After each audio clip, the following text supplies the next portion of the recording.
শরীফের 2648 নম্বর হাদিস। عن أبي أيوب الأنصاري رضي الله عنه أنه حدثه أن رسول الله صلى الله عليه وسلم من صام رمضان ثم تبعه ستا من شوال كان كصيام الدهر كله أو كما قال النبي عليه الصلاة والسلام. আবু আইয়ুব আনসারী রাদিয়াল্লাহু আনহু বর্ণনা করেন, রাহমাতুল লিল আলামিন বলেন, যারা এই রমজান মাসের এক মাস যারা রোজা রাখে এবং রমজানের এক মাস শেষে শাওয়াল মাসে যারা 6টা রোজা রাখে, তাদের আমলনামায় সারা বছর রোজা রাখার সওয়াব সুবহানাল্লাহ। যেই রাতের ভিতরে আল্লাহ পাক রব্বুল আলামিন নাযিল করেছেন পবিত্র কোরআনুল কারীম, আল্লাহ পাক রব্বুল আলামিন আমাদেরকে দয়া করে না চাওয়ার পরেও আল্লাহ তাআলা এই নাজ নিয়ামতগুলো আমাদেরকে দিয়েছেন, এর জন্য আমরা আরেকবার শুকরিয়া আদায় করছি আলহামদুলিল্লাহ। মুহতারাম মুসলিম একরাম, রমজান প্রায় শেষ, হয়তো আর 2টা রোজা হইতে পারে। তো রমজান শেষ, খাওয়া দাওয়া মানে না খেয়ে থাকার যে কষ্ট, এই কষ্ট তো আর আমাদের হবে না। আমরা সবাই বড় আনন্দিত, ঠিক না? মনে মনে আনন্দ হইতেছে না যে রমজান বিদায় নিতেছে, এবার তো খালি খাওয়া আর খাওয়া, আর না খেয়ে থাকার কষ্ট হবে না। তো এটা স্বাভাবিক, আনন্দ হতেই পারে, কিন্তু মুমিন যদি জানতো এই রমজান মাসের মধ্যে কি রয়েছে, হাদিসে ইরশাদ হয়েছে, বান্দা যদি জানতো রমজান মাসের মধ্যে কি রয়েছে, তাহলে বান্দা সারা বছর রমজানের কামনা করত। সুবহানাল্লাহ। সারা বছর চাইতো, বান্দা চাইতো সারা বছর রমজান খাক, সারা বছর রোজা রাখা। হযরত ইবনে আব্বাস রাদিয়াল্লাহু আনহু থেকে বর্ণিত, রাসূল সাল্লাল্লাহু আলাইহি ওয়াসাল্লাম বলেন, এই রমজান মাসের উপলক্ষে বছরের শুরু থেকে একবারে শেষ পর্যন্ত এই রমজান উপলক্ষে জান্নাতকে সুস্বাদু করে সাজানো হয়, গোছানো হয়, পরিপাটি করা হয়। এবং জান্নাতের যে হুর, এই হুরদেরকেও সজ্জিত করা হয়, পরিপাটি করা হয়। সুবহানাল্লাহ। এবং বছর শেষে যখন রমজান এসে যখন উপস্থিত হয়, তখন ওই জান্নাত বলতে থাকে, আল্লাহ আপনার বান্দাদের মধ্য থেকে আমাদের জন্য আপনি নির্ধারণ করুন, যাতে আমাদের কাছে এসে তারা আমাদের মাঝে এসে যেন বসবাস করে। সুবহানাল্লাহ। এবং জান্নাতের হুররা কি বলতেছে জান্নাতের হুররা বলে, আল্লাহ এই বছর শেষে যখন রমজান এসে পৌঁছায়, তখন আল্লাহ তাআলার কাছে বলতে থাকে, আল্লাহ আপনার বান্দাদের মধ্য থেকে আপনি আমাদের স্বামী নির্ধারণ করুন। আপনার বাড়িতে মেহমান আসবে, মেহমান আসার আগ দিয়ে একটা নিজেদের মধ্যে প্রস্তুতি চলে না, মেহমান আসবে, একটু বাড়ি একটু সাজানো গোছানো থাকে, একটু পরিপাটি থাকে, আগের থেকে আমরা উপস্থাস করি। এই রোজাদার হলো আল্লাহর মেহমান। এই মেহমানকে উদ্দেশ্য করে আল্লাহ তাআলা বছরের শুরু থেকে নিয়ে শেষ পর্যন্ত এই রমজান উপলক্ষ করেই জান্নাতকে সাজাতে থাকে। সুবহানাল্লাহ। আর জান্নাতের হুরদেরকেও সাজাতে থাকে। জান্নাতের হুরেরা কামনা করে যখন রমজান পৌঁছায়, ওই আমাদের স্বামী হিসেবে আল্লাহ আপনার বান্দাদের মধ্য থেকে কবুল করুন, আমাদের স্বামী হিসেবে আমাদের কাছে পাঠান। সুবহানাল্লাহ। কি সুন্দর সুসংবাদ! ওই হুরদের স্বামী হইতে চাই না আমরা? হাদিসে আছে, যদি দুনিয়ার কোন মানুষ যদি জান্নাতের যে হুরের যে সৌন্দর্য, যে চেহারা যদি দেখতো, কোন হুর যদি দুনিয়ার দিকে ফিরে যদি একটু মুচকি হাসি দিত, আর দুনিয়ার কোন যুবক যদি ওই চেহারা যদি দেখতো, তাহলে পাগল করা হয়ে যেত তাকে পাওয়ার জন্য। তার খাওয়া কোন কিছুই থাকতো না, শুধু তার জন্য পাগল হয়ে যেত। দেখেন না, একটা মেয়ের জন্য একটা ছেলে গোলায় দড়ি দেয়, বিষ্ণায় কি পেয়েছে তার মধ্যে? সামান্য একটু চেহারার মায়া, সামান্য একটু চোখের মায়া, সামান্য একটু কথার মায়া, এই তো, এর চেয়ে তো বেশি কিছু না। তাই জন্য জান্নাতের হুরের সম্পর্কে এরকম বলা হয়েছে, যদি ওই হুরের চেহারা যদি দেখতো, হুরের মিষ্টি হাসি যদি একটু দেখতো, এই দুনিয়ার যুবক পাগল করা হয়েছিল। সুবহানাল্লাহ। তাই না? রমজান যাইতেছে আমরা খুশি, অথচ বান্দা এই রমজান সম্পর্কে যদি গবেষণা করতে চাই তো সারা বছর রোজা হবে। হযরত সাহল ইবনে সাদ রাদিয়াল্লাহু আনহু থেকে বর্ণিত এই বর্ণনা করেন রাসূল সাল্লাল্লাহু আলাইহি ওয়াসাল্লাম ইরশাদ করেছেন, জান্নাতের একটি দরজা আছে যার নাম হলো রায়্যান। কি নাম? রায়্যান। কিয়ামতের ময়দানে আল্লাহ তাআলা ডাক দিবেন, ওই সেই রোজাদাররা, তোমরা ওই রোজাদাররা সবাই উঠে দাঁড়াবে, আল্লাহ তাআলা নির্দেশ দেবেন, যাও জান্নাতে প্রবেশ করো। তখন ওই রায়্যান নামক দরজা দিয়েই রোজাদাররা প্রবেশ করে। আর রোজাদাররা প্রবেশ করা হয়ে গেলেই রায়্যান নামক ওই দরজা বন্ধ হয়ে যাবে, ওই রোজাদার ব্যতীত আর কেউ প্রবেশ করতে পারবে না। সুবহানাল্লাহ। রোজা কত মহিমা! এই জন্যই বলতেছিলাম যে রোজা সম্পর্কে যদি বান্দা জানতো তাহলে চাইতো সারা বছর রোজা থাকা। তাই আমার তো রোজা চাইতেছে, আমাদের মাঝ থেকে রোজা বিদায় নিতেছে, আমাদের বেশি বেশি সওয়াব অর্জন করার সিজন, বেশি নেকি কামাই করার সিজন আমাদের থেকে বিদায় নিতেছে। ঠিক না? যে মাসের একটা নফল ইবাদতের সওয়াব দেওয়া হয়েছিল একটা খরচ সমতুল্য, একটা খরচের সওয়াব দেওয়া হয়েছিল 70টা খরচ সমতুল্য। এমন গুরুত্বপূর্ণ মাস আমাদের থেকে বিদায় নিতেছে। আফসোস তাদের জন্য যারা এই মাস কাজে লাগাইতে পারে না। এই রমজান বিদায় নিতেছে, রমজান চলে গেলে তো আর বড় সুযোগ আর তো পাবো না নেকির কাজ করার জন্য। তবে রমজান বিদায়ের সাথে সাথে আর বড় দুইটা সুযোগ আছে আমাদের সামনে। কয়টা সুযোগ? বড় দুইটা সুযোগ আছে। একটা হলো রমজানের পরে শাওয়াল মাসের 6 রোজা, যেটাকে আমরা 6 রোজাও বলে থাকি। 6টা রোজা, শাওয়াল মাসের 6টা রোজা। এই রমজান বিদায়ের সাথে সাথে এই বড় সুযোগের দুইটার মধ্যে একটা হলো শাওয়াল মাসের 6 রোজা, আরেকটা হলো হজ। বড় দুইটা নাকি অর্জনের সুযোগ, একটা শাওয়াল মাসের 6 রোজা, আরেকটা হলো হজ। শাওয়াল মাসের 6 রোজা সম্পর্কে মুসলিম শরীফের হাদিসে বর্ণনা হয়েছে। মুসলিম শরীফের 2648 নম্বর হাদিস।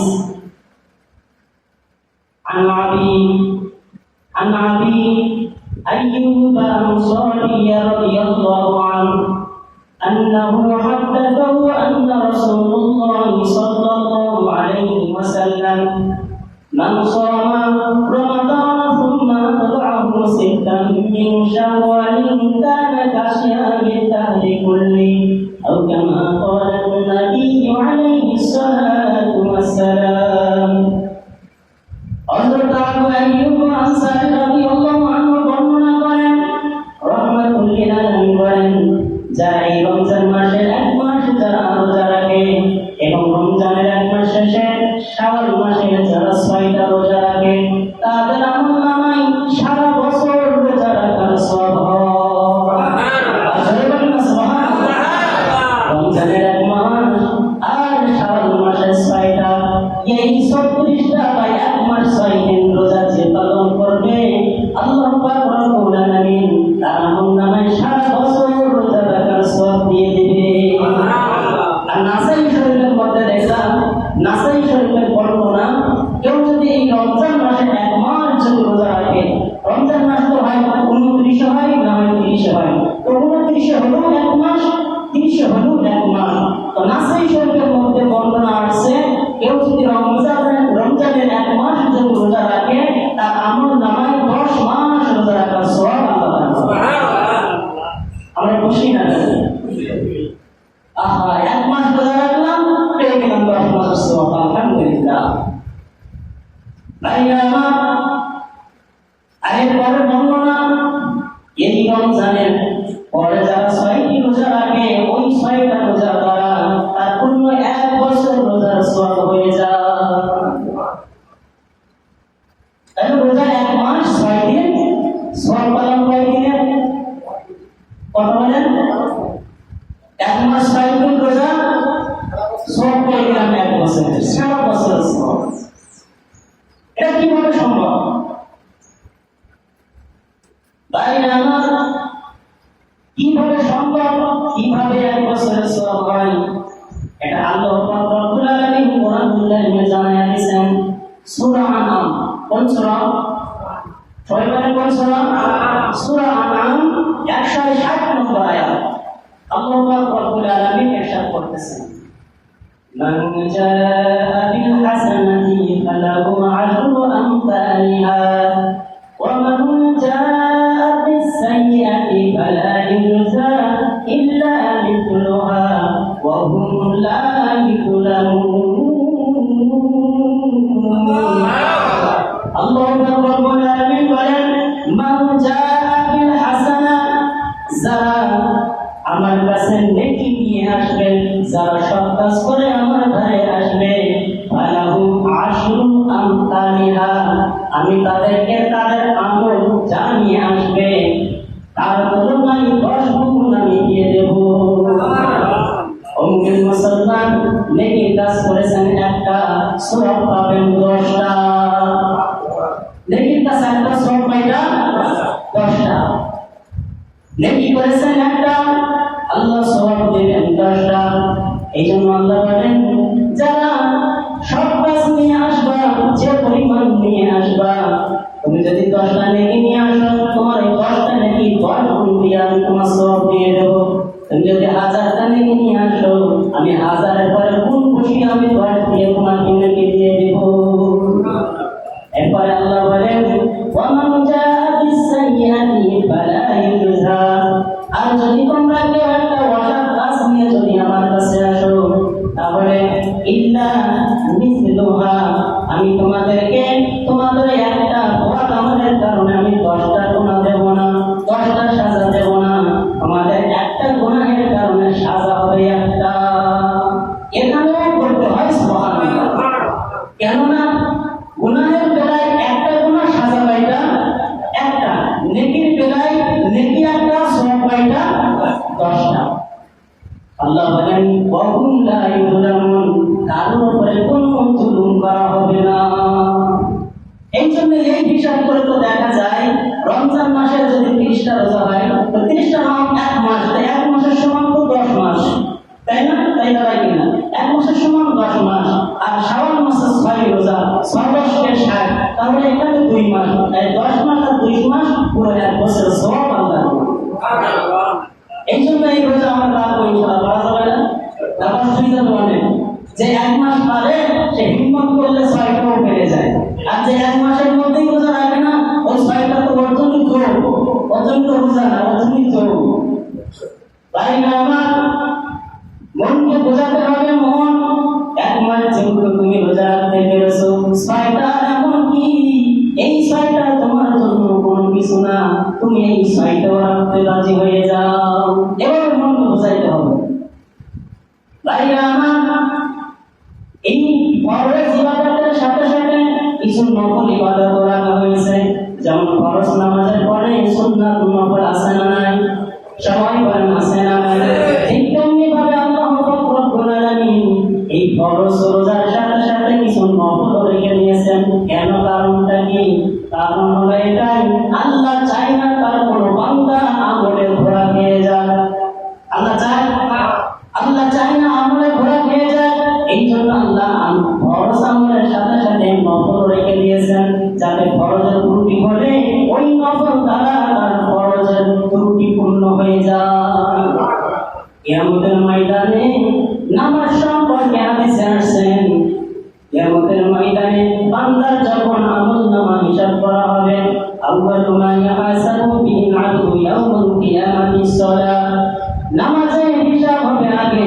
আর এই নামাজের হিসাবের মধ্যে যদি কেউ যদি আটকে যায়, ফরজ ইবাদতে যদি আটকে যায়, আল্লাহ বলবেন, ফেরেশতারা তোমরা দেখো তার আমলনামায় কোনো সুন্নাত আছে কিনা। এখন সুন্নাত আছে, সুন্নাত দিয়ে ঘাটতি পূরণ করে দাও। সুন্নাত দিয়ে ঘাটতি পূরণ করে, কিন্তু দেখে এখনো ঘাটতি এখনো পূরণ হয় নাই। আল্লাহ বলেন, দেখো তার আমলনামায় কোনো নফল আছে কিনা, নফল দ্বারা তার ফরজের ঘাটতি পূরণ করে দাও। এভাবে নফল দ্বারা তার ফরজের ঘাটতি পূরণ করে আল্লাহ তাকে মাফ করে জান্নাতি করে দিবে। এই জন্য দেখা যায় যে নফল ফরজের দিক দিয়ে কোনো দিক দিয়ে কমতি নাই, কারণ আমার ফরজের ঘাটতি পূরণ করবে নফল, তাহলে নফলের একটু মূল্য কম। তাই আমার আর কেউ হিম্মত করে বলতে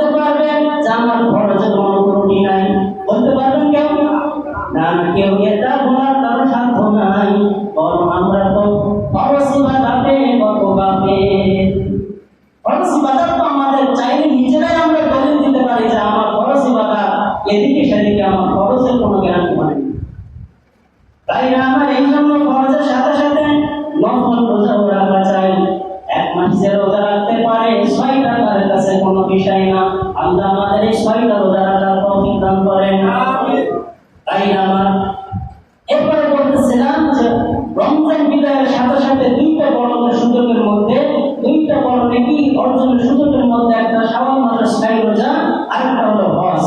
আরেকটা কি? হজ। হজ সম্পর্কে আল্লাহ পাক রব্বুল আলামিন সূরা আল ইমরানের 97 আয়াতের মধ্যে বলেন, ফীহি আয়াতুন বাইয়িনাতুম মাকামু ইব্রাহিম ইলাইহি সাবিলা।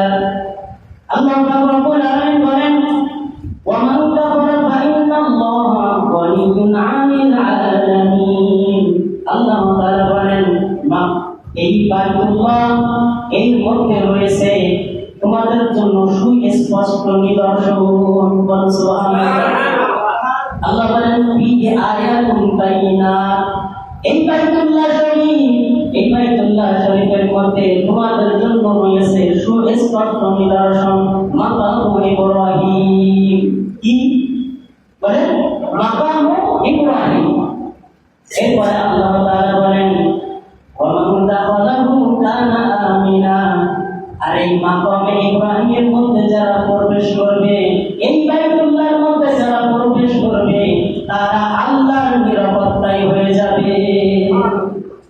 তৎকালীন যুগে মানুষেরা এই কাবার সম্মান রক্ষা করে, যদি বাবার হত্যাকারীও যদি কাবার সামনে যদি পাইত, তখন তাকে কোনো হত্যা করতো না, কিছুই করতো না। বলে সুবহানাল্লাহ। কেমন নিরাপত্তা বুঝতে পারছেন? বাবার হত্যাকারী আসামিকে পাইছে কাবার সামনে, কিন্তু কাবার সম্মান রক্ষার্থে তাকে কিছুই বলে না, ছেড়ে দেয়। আর আল্লাহ বলেন, এই কাবার ঘরের ভিতরে, এই এরিয়ার ভিতরে যারা প্রবেশ করবে, তারা হলো আমি আল্লাহর হেফাজতে। আবাবিল বাগের ঘটনা জানেন আপনারা? হস্তি বাহিনী নিয়ে আব্রাহা কাবা ঘর ধ্বংস করতে যাইতেছিল। কাবা ঘর ধ্বংস করতে যাওয়ার আগে আব্দুল মুত্তালিবের ঘোড়াগুলো তারা গ্রাস করলো, উটগুলো গ্রাস করলো। আব্দুল মুত্তালিব বলেন, এই বেঈমানের দল, আমার উটগুলো ফিরিয়ে দেন।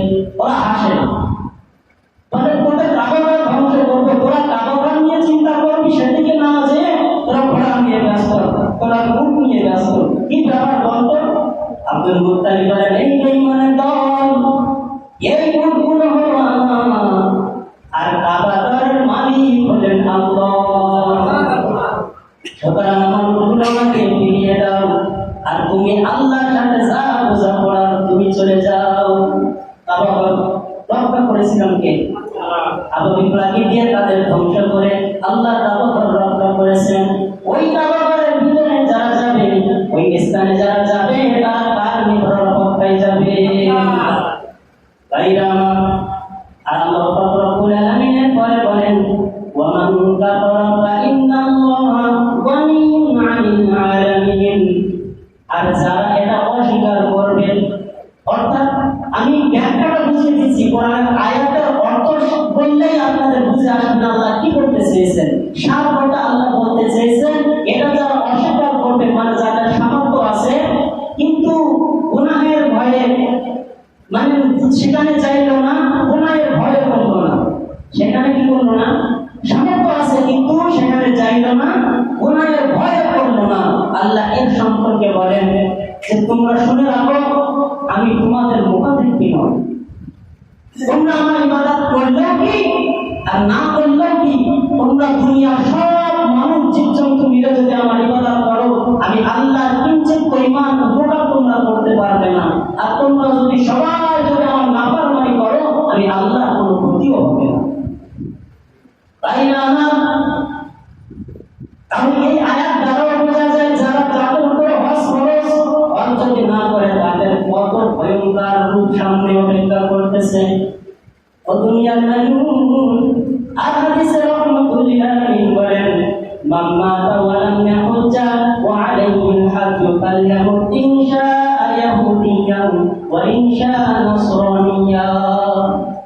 আও কামা ক্বালা আন-নবী আলাইহিস সালাতু ওয়াস সালাম। রাহমাতুল লিল আলামিন বলেন, যাদের উপরে হজ ফরজ, এরা যদি হজ না করে বিনা ওজরে, মানে কোনো কারণে ইচ্ছা করে অর্থের মায়ায় পড়ে সে হজ করে নাই, এমন যদি কেউ হয়, তাহলে সে ইহুদি হয়ে মরে যায় কিংবা নাসারা হয়ে মরে যায়, আমি রাহমাতুল লিল আলামিনের কোনো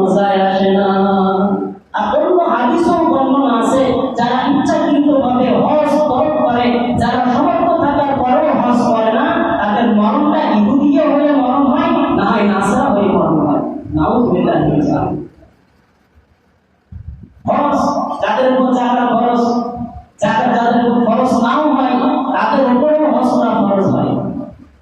হজ করা ফরজ হওয়ার জন্য কতটুকু দরকার?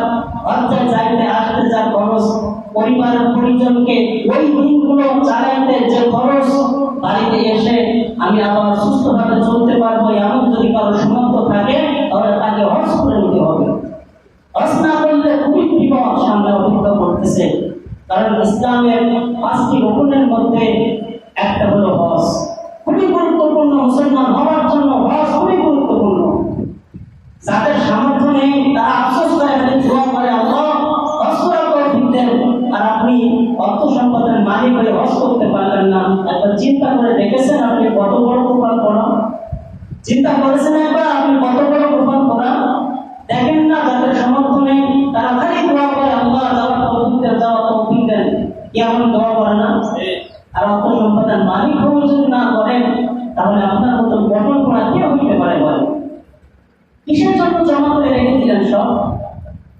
কি কাজে লাগবে?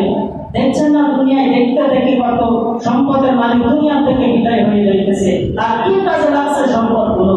বরং দুনিয়া থেকে বিদায় হয়ে যাওয়ার পরে সন্তানরা সেই জমি জায়গা অর্থ সম্পদগুলো নিয়ে মারামারি করতে করতে বাবার লাশটা কবর দেবে সেদিকে পর্যন্ত খেয়াল থাকে না। এমন ঘটনা নেই আমাদের বাংলাদেশে? বেশি ঘুরে যাওয়া লাগবে না। আমাদের এই 2-3 গ্রাম সাইডের কি গ্রাম যেন নাম বলে, ওই গ্রামে এই জমি জায়গাগুলো নিয়ে নিয়ে বাবার লাশ কবর দেওয়ার ব্যাপার ছিল না, ওইভাবে মানে 2 দিন না 2 দিন ওইভাবে পড়েছিল শুধু এই গ্রাম জায়গার কারণে, জমি জায়গার হিসাব মিলাবার কারণে। এই জন্য এখনো সময় আছে, যাদের অর্থ সম্পদ আছে হজ করে ফেরান, কিন্তু সামনে খুব ভয়াবহ অবস্থা অপেক্ষা করতেছে। আমাদের এলাকার মধ্যে হরস খরচ আমাদের কি নাই? কি কথা বলেন না কেন? কি নাই? আল্লাহ বোঝার তৌফিক দান করুন। তাই হজ করলে অর্থ সম্পদ কমে না, বরং অর্থ সম্পদ আরো বাড়ে। আর হজ্জের যে ফজিলত, এই ফজিলতের যদি লক্ষ্য করা হয় তাহলে অর্থ সম্পদের মায়া তো করার কথা না। কারণ হাদিসে ইরশাদ হয়েছে যারা গুনাহমুক্ত হজ করে যখন এই হজ থেকে বাড়ি ফিরে আসে তখন তাদের জিন্দেগিটা কেমন থাকে শোনেন। একজন সন্তান যখন ভূমিষ্ঠ হয় মায়ের গর্ভ থেকে যখন দুনিয়ার জমিনে যখন আসে ওই সন্তানটা যেমন নিষ্পাপ নিপুষ থাকে একজন গুনাহমুক্ত হজ করে ফিরে আসার সময় ওই ব্যক্তি ঠিক অনুরূপ থাকে। কি বিশ্বাস হয় না কথা? এখানে একজন আলেম আছে, ওখানে আরেকজন আলেম আছে। ভাই আমার একটু বোঝার চেষ্টা করেন, অর্থ সম্পদ আল্লাহ দিয়েছেন, আর এই অর্থ সম্পদ দিয়ে কি করবেন দুনিয়ায় বলেন? আল্লাহ আমাদের বোঝার তৌফিক দান করুন। আয় আল্লাহ আমাদেরকে হজ করার তৌফিক দান করেন। বলেন আমিন। জানতে আলোচনা করলাম, আল্লাহ তাআলা আমাদের বোঝা এবং আমাদের চিন্তা করার তৌফিক দান করুন। আমিন। ওয়া আখিরু দাওয়ানা আলহামদুলিল্লাহি রাব্বিল আলামিন।